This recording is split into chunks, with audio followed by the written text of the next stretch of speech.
Interior, V.E.C Security Division, early morning. Amari, 28, is sitting at her desk inside the V.E.C, Vampton Electrical Corporation, building that is located centrally in a vast concrete megacity, surrounded by a domed security veil that protects the city from a harsh, unstable environment outside. Amari is finishing up a long sequence of installations to the V.E.C security system. She glances at her screen before punching in a final command, standing up to leave and grabbing a small flash drive from the side of her monitor.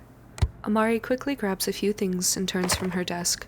The name tag on her mostly tucked-in button-up shirt reads, Security Analyst. Amari slips the flash drive into her pocket and heads for the hallway leading to the elevator. Interior, V.E.C building hallway, continuous. Amari shifts uncomfortably as she begins to pick up pace, walking towards the elevator to leave the building. Behind her, the head of the department, Russ, turns the corner and tries to catch up with her. Russ picks up his pace as well, while obviously trying not to yell in order to get Amari's attention. He manages to get within a decent range of Amari. Excuse me, Amari? Amari is waiting outside the elevator, and she puts her hand up to her ear, pretending to be in a phone call. Yeah, that's crazy! She steps onto the elevator, turns around, and begins tapping the closed door button aggressively. Russ catches up as the doors are closing, Amari giving a small wave and mouthing the words, "Sorry," as her face disappears between the doors. Interior, Skylark Convenience, evening. Amari is browsing the aisles of a brightly lit, empty corner store. She picks up a few different things and places them in the crook of her arm, and heads up to the front to check out. How's my Mel doing these days? Mel, an older woman, grabs each item and passes them through a scanner into a bag. You already know the answer to that, Ari. Is that everything? Mel finishes placing a small lighter into the bag. With her hand outstretched, she gestures to Amari for something more. Amari reaches from under her arm and plops a can of iced tea into Mel's palm. Amari grins and looks for her wallet while Mel scans the tea. A V.E.C worker pulls back a sheet that separates the front of the store to the back. That should be all, ma'am. The V.E.C worker steps fully out from the back and picks up his dolly to leave. Sorry to interrupt. The invoice will be sent to the address listed, ma'am. Mel nods at the man and opens the front door. A bell chimes to signal his exit. Who was that wad? He seems nice. Mel tosses her wrist and puts Amari's tea in the bag. It's all that V.E.C business. Mandatory installation of the generator since I'm technically in the grid system. It's that integration bullshit. Damn, they got you too, Mel? You're the last one in the district. You have to be careful because they could take this place. Then what would we do? Mel is quiet as Amari pays for her things. Sorry. Amari steps outside the corner store. The doorbell dings. She stands at the sidewalk of a huge industrial complex, towering buildings on either side of Mel's short little store. It is getting late, but the entire city glows with a bright artificial hue. Behind Mel's store, the buildings step up further and further, towering to a high point in the middle of the city. Mel's store is on the very outskirts between the bright city lights and the outer living ring. Interior, Morgan's apartment, night. Amari peeks her head over the ledge into Morgan's window, off the fire escape. A piece of crumpled up paper bounces off the window ledge onto the floor. Hey! Morgan shoots a glare at Amari, who is stumbling through the window. You're late, Ari. Can we just get started already? Amari huffs, sits on the bed, and grabs her backpack. She pulls out 2 sets of AR glasses and hands one over to Morgan. Side by side they lay down, arms crossed over their own chests. A beautiful sequence of an open, dark sky materializes around the room in an AR spectacle. Small lights that replicate stars twinkle around Morgan's apartment. They stay like this for a few hours. Time passing is indicated by a small montage of Amari and Morgan shifting positions throughout the room. Eventually, the two end up back on the bed, lying next to each other. Interior, Morgan's apartment, later. After observing the spectacle for some time, Amari has fallen asleep next to Morgan. The lights still dance around the room. It's making me sad. Amari, slightly startled from nodding off, turns to Morgan, glasses still on her head. What? We can stop. Why? Amari sits up and pulls the glasses off her own head. Because it'll never be this way. You know, the way we want it to be. Amari nudges Morgan. Hey, it's okay. We can try some other time. It'll be better, okay? Hold on. Amari rustles through her bag. Look at this. Morgan sits up and takes off her glasses and stares blankly at Amari. Amari reaches into her bag and grabs a pack of gum. I got you more gum. Amari hands it over with half a grin. But I wasn't out of... Not anymore. Amari starts gathering her things and heading towards the window. Consider this an early birthday gift. I should head out too. We were spaced out for a while. I ate all your gum, so I'll see you in a few days. Amari leaves through the window. Morgan stares down at the gum in her hand, tosses it on the bed, and falls back into a sprawled position. Interior, Skylark Convenience, morning. Mel is going through her inventory, and Amari walks through the front door. Mel is struggling to put a case of drinks away. Oh, my God. Oh, Amari. Good morning. You've been coming around a lot lately. You have a job, don't you?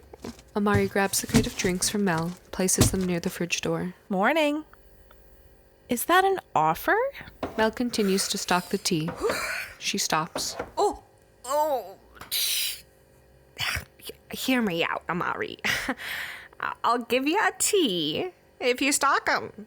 There's another crate in the back. Amari stands there and points at her chest with a surprised look on her face. You are more trouble than you're worth, you know that? Go on, get. Mel waves her arms and sits down behind the counter, rubbing her sides, wincing from the pain and slight discomfort. Interior, Skylark Convenience, back room, continuous. Amari picks up a large case of canned iced tea and heads back to the storefront. She passes by a twin-sized bed and a nightstand with a small lamp and a glass of water on a coaster. As she is about to pull back the sheet that separates the front and the back, she sees a generator that was installed a few days ago. A bright overhead light off in the corner floods the area surrounding the otherwise dimly lit back room. Amari inspects the machine. She looks over her shoulder at the curtain and then pulls out her phone to take a few pictures of the information written on the side of the V.E.C unit. Interior, Skylark Convenience, continuous.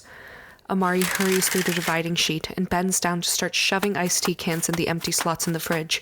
As soon as she is done, she runs through the door. A ding notifies Mel that she has left.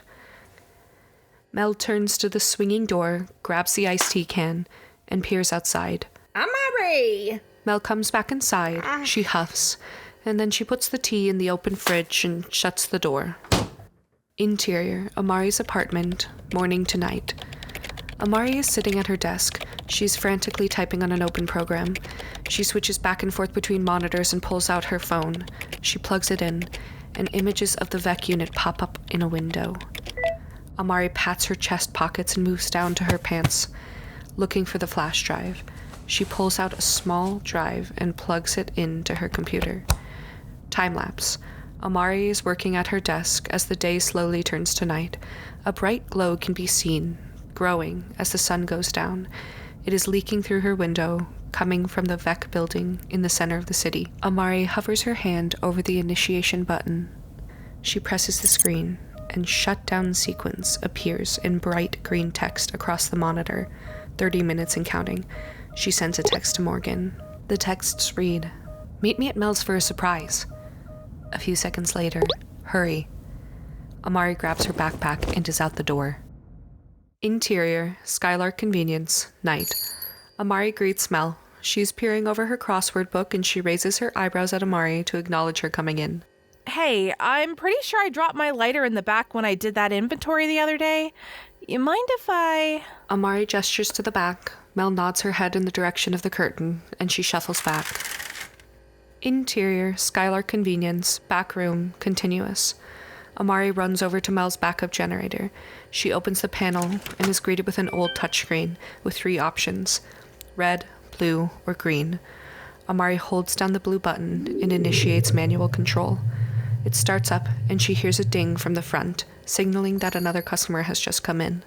Interior Skylark Convenience, continuous. Amari steps out from the curtain to greet Morgan. Surprise! Happy birthday!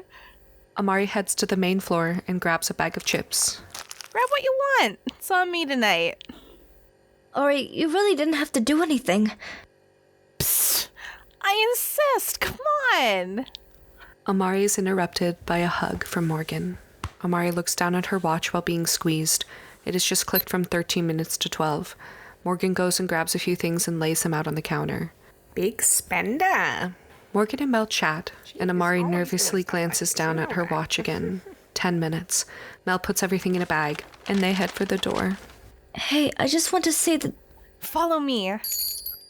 Exterior. City streets. Continuous. Amari grabs Morgan's wrist and they start running. The lights around them are blinding, but the streets are all empty. What? Hey, where are we even going? Everything is closed in the center, and I sure as hell know nobody lives in there. Can you just trust me? Morgan gives Amari a look, then rolls her eyes. They run towards the center of the city to the tallest building. Amari and Morgan peer around the corner and find a tall ladder that leads to the top of this building. It is labeled with a warning and with the initials V.E.C. Amari begins to crawl up the ladder and she reaches her hand out to Morgan. I'll take the bag. Morgan stares up in disbelief. No, Amari. We're going to be in so much trouble if you don't get down from there. Right now! And nothing will get better if you don't at least try. External, roof of V.E.C building, continuous. The V.E.C building sits in the dead center of the city, at the apex of the surrounding buildings. The light is the strongest in the center, and it tapers off into the residential areas, less protected by the large overhead force field. The house lights were mostly out now, speckled far away across the dark, vast, rolling landscape. Morgan and Amari reach the top of the ladder and step out onto the roof. Amari gestures towards a blanket and a small pile of pillows placed in the center of the square. Happy birthday, Morgan. Amari's watch lets out a small beep. They both turn to face the edge as the lights around the barrier between the city and the houses all begin to roll off, one by one. The wave spreads as each light fails, racing towards them. It spreads to their building and jumps up over the edge, to the center of it all. A low, familiar humming sound in the air is silenced. Their world grew quiet for the first time. A loud, thunderous crack can be heard from above their heads, like the shifting of tectonic plates. The thinly veiled blue dome flashes once and begins to retract into the border, separating the city from the residential homes. Morgan and Amari lay down, look up, and watch the veil disappear as the sky is revealed. The stars are so bright, Amari winces and puts her hands over her eyes. Morgan reaches over and grabs Amari's hand. The surrounding sky is so dark, you could see the colors shifting from the nebula above them. The veil is gone, and a warm wave of air spills over the two spectators as they lay shoulder to shoulder, looking up at the night sky. Neither of them say anything. Amari has tears streaming down her face. Morgan, soon after, joins her in her cries. There is no light, but that coming from the stars. As Morgan and Amari lay there, they close their eyes to wipe away their tears. Moments later, a low, familiar vibration and hum trills back to life. A blue veil begins to form.